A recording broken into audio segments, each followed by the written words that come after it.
அதிமுக தலைமையிலான வெற்றி கூட்டணியில் இடம்பெற்றுள்ள கட்சிகளுடன் தொகுதி பங்கீடு ஒப்பந்தம் கையெழுத்தாகி வருகிறது. அந்த வகையில் கூட்டணியில் இடம்பெற்றுள்ள எஸ்டிபிஐ கட்சிக்கு திண்டுக்கல் தொகுதியை ஒதுக்கீடு செய்து கழக பொதுச் செயலாளர் அறிவிப்பு வெளியிட்டிருக்கிறார்.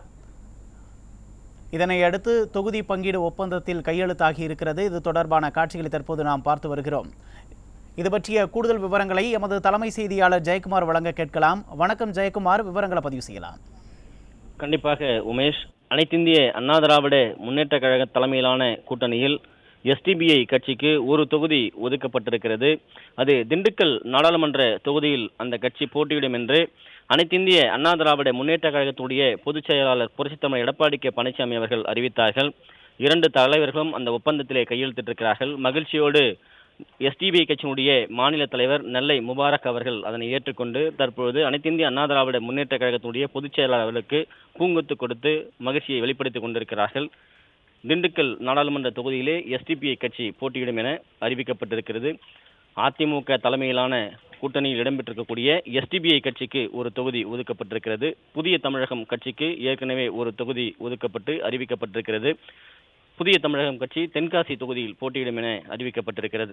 அதேபோன்று அனைத்திந்திய அண்ணா திராவிட முன்னேற்ற கழகத்தினுடைய நாடாளுமன்ற உறுப்பினர்கள் போட்டியிடக்கூடிய முதற்கட்ட வேட்பாளர் பட்டியல் அறிவிக்கப்பட்டிருக்கிறது.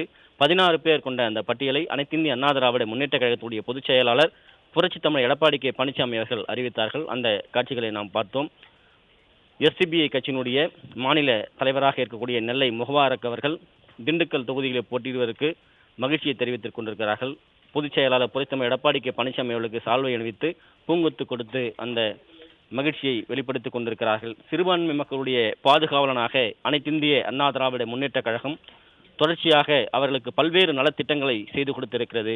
அதனுடைய அடிப்படையில் ஏற்கனவே கூட்டணியில் அனைத்திந்திய அண்ணா திராவிட முன்னேற்ற கழகத்தினுடைய தலைமையிலான கூட்டணி இடம்பெறுவோம் என்று அறிவித்தார்கள். பொதுச் செயலாளர் அவர்களை சந்தித்தார்கள். இன்றைக்கு நாடாளுமன்ற தேர்தலிலே ஒரு தொகுதியில் போட்டியிடுவார் என முடிவு செய்யப்பட்டு அதற்கான அறிவிப்பினை அதிமுகவுடைய பொதுச் செயலாளர் புரட்சித்தலைவர் எடப்பாடி கே பழனிசாமி அவர்கள் அறிவித்திருக்கிறார்கள். அந்த அறிவிப்பினை வெளியிட்ட பிறகு அந்த ஒப்பந்தத்தில் 2 தலைவர்களும் கையெழுத்திட்டார்கள். அதனைத் தொடர்ந்து தற்போது அவரிடம் அந்த பூங்கொத்தை கொடுத்து வாழ்த்து தெரிவித்து வருகிறார். திண்டுக்கல் நாடாளுமன்ற தொகுதியிலே எஸ்டிபிஐ கட்சி அனைத்திந்திய அண்ணா திராவிட முன்னேற்ற கழகத்தினுடைய தலைமையிலான கூட்டணியில் போட்டியிடுகிறது. தென்காசி நாடாளுமன்ற தொகுதியில் புதிய தமிழகம் கட்சி போட்டியிடுகிறது. தொடர்ச்சியாக தலைமை கழகத்திலே அனைத்திந்திய அண்ணா திராவிட முன்னேற்ற கழகத்துடைய பொதுச் செயலாளர் புரட்சித்தலைவர் எடப்பாடி கே பழனிசாமி அவர்கள் இன்று காலையிலிருந்து பல்வேறு முக்கிய அறிவிப்புகளையும் கூட்டணி குறித்த போட்டியிடக்கூடிய இடங்களையும் கூட்டணிக்கு எந்தெந்த தொகுதிகள் ஒதுக்குவது என்கிற விவரங்களையும் அதிமுக சார்பில் எந்தெந்த தொகுதியில் போட்டியிடுகிறோம் என்கிற விவரங்களையும் வெளியிட்டிருக்கிறார்கள். இன்னும் பல்வேறு முக்கிய அறிவிப்புகளை அதிரடியாக அனைத்திந்திய அண்ணா திராவிட முன்னேற்ற கழகத்துடைய பொதுச் செயலாளர் புரட்சித்தலைவர் எடப்பாடி கே பழனிசாமி அவர்கள் வெளியிட இருப்பது குறிப்பிடத்தக்கது. உமேஷ்,